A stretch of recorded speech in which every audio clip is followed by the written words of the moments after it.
Hello दोस्तों, रायपुर का माहौल ही कुछ अलग होता है और जब बात हो राज्योत्सव की तो पूरा छत्तीसगढ़ झूम उठता है। ये है राज्योत्सव 2025 में जहां हर गली, हर स्टॉल और हर मुस्कान में अपनेपन की झलक मिलती है। इस बार हम मना रहे हैं राज्य उत्सव का रजत महोत्सव, 25 सालों की शान, संस्कृति और पहचान का उत्सव। हर तरफ भव्य गेट्स का निर्माण किया गया है और जैसे ही हम एक विशाल गेट से अंदर प्रवेश करते हैं, सामने की झिलमिलाती लाइट्स दिल को एक अलग ही खुशी से भर देती है। हर ओर जगमग करती सजावट, ऐसा लग रहा था जैसे पूरा रायपुर रोशनी की चादर ओढ़ चुका हो। अंदर पहुंचते ही त्योहार जैसा माहौल महसूस होने लगा। हर चेहरा मुस्कुरा रहा था, हर कदम में उत्सव की लय थी और उसी रोशनी के बीच हम भी अपने कैमरे और जुनून के साथ पहुंच गए राज्योत्सव रायपुर में। यहाँ के हस्तशिल्प, लोकगीत और स्वादिष्ट खान पान सब में बसती है हमारी मिट्टी की खुशबू। तो सबसे पहले हम पहुंचे हस्तशिल्प, हथकरघा और कोसे के कपड़ों वाली जगह, जो हर वर्ष राज्योत्सव का मुख्य आकर्षण होती है। यहाँ हर स्टॉल पर कुछ नया, कुछ खूबसूरत और कुछ परंपरागत देखने को मिलता है और कई स्टॉल वालों ने हंसते हुए चेहरों के साथ हमारा अभिवादन भी किया। वो अपनापन सच में दिल छू गया। छत्तीसगढ़ के कारीगरों की मेहनत यहाँ हर रेशे में झलकती है। हाथों से बुने कपड़े, पारंपरिक डिजाइन और रंग जो दिल छू जाए। बहुत से लोग इन पारंपरिक सामानों की खरीद में व्यस्त थे। कोई कोसे की साड़ी देख रहा था तो कोई लकड़ी की सुंदर मूर्तियां। हर स्टॉल पर कारीगरों की मेहनत झलक रही थी। हाथों से बुने कपड़े, रंगीन डिजाइन और परंपरा की वो गहराई। हमने भी सोचा कि क्यों न कुछ पारंपरिक कपड़े देखे जाए। फिर हमने भी कुछ कोसे के बने कपड़े खरीद लिए। हमें वो थोड़े महंगे तो लगे, पर जब उनके पीछे की मेहनत को समझा तो लगा कि वो कीमत तो सिर्फ नाम मात्र ही थी। वहीं दूसरी ओर बस्तर से आए आदिवासी कारीगर नजर आए, जो हाथों से बने लकड़ी के सामान, मिट्टी के बर्तन और पारंपरिक वस्तुएं बेच रहे थे, जो न केवल भारत में बल्कि पूरे विश्व में प्रसिद्ध है। हमने वहां कुछ ऐसे लकड़ी के बने अजीब लेकिन कमाल के सामान देखे, जो सच कहें तो हमने पहले कभी नहीं देखे थे। और एक जगह पर तो ऐसे वाद्य यंत्र रखे थे, जो बिना छुए सिर्फ हवा से ही बज जाते थे। बिल्कुल जादू जैसा लग रहा था।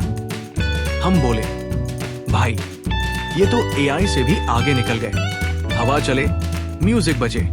वो कारीगर मुस्कुराए और बोले, सर ये बस्तर का असली डीजे है। और जैसे ही हम आगे बढ़े, अचानक देखा कि एक जगह भारी भीड़ जमा है। लोग मोबाइल निकालकर फोटो खींच रहे थे और बीचों बीच खड़े थे छत्तीसगढ़ के मशहूर कलाकार और जनप्रिय नेता श्री अनुज शर्मा जी।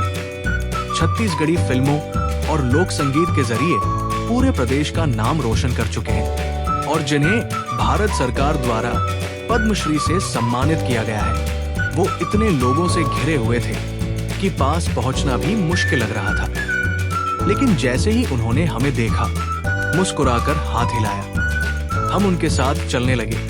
उन्होंने पूछा, मोटो व्लॉगिंग करते हो? हमने कहा जी हाँ। फिर उन्होंने एक छोटा सा मैसेज दिया, बाइक चलाना एक जुनून है, पर सुरक्षा सबसे जरूरी है। हमेशा हेलमेट पहनकर चलो, स्पीड पे नहीं, अपने सपनों पे भरोसा रखो।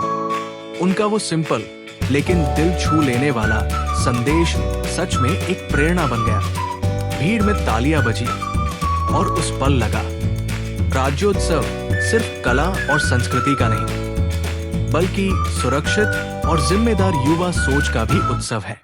इतना ही नहीं, वहीं पास में लोग आदिवासी तेल खरीद रहे थे। कहा जाता है ये तेल लगाओ तो बाल चमक जाए। वहां एक भाई दिखे, जिनके बाल इतने लंबे थे कि लगता था हवा चले तो नया रायपुर का कोई छोटा गांव ढक जाए। वो भी तेल लेने लाइन में खड़े थे। हमने कहा, भाई अब तो आपको तेल नहीं, कंघी की जरूरत है।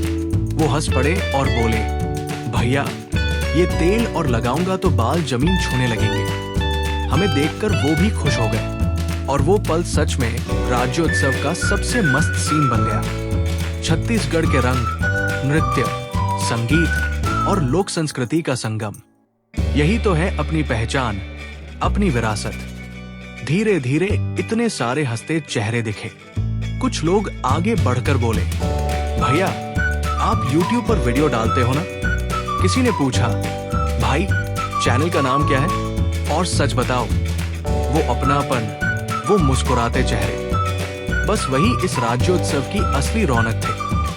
लोग न सिर्फ कला देख रहे थे, बल्कि अपने राज्य की पॉजिटिव एनर्जी भी बांट रहे थे।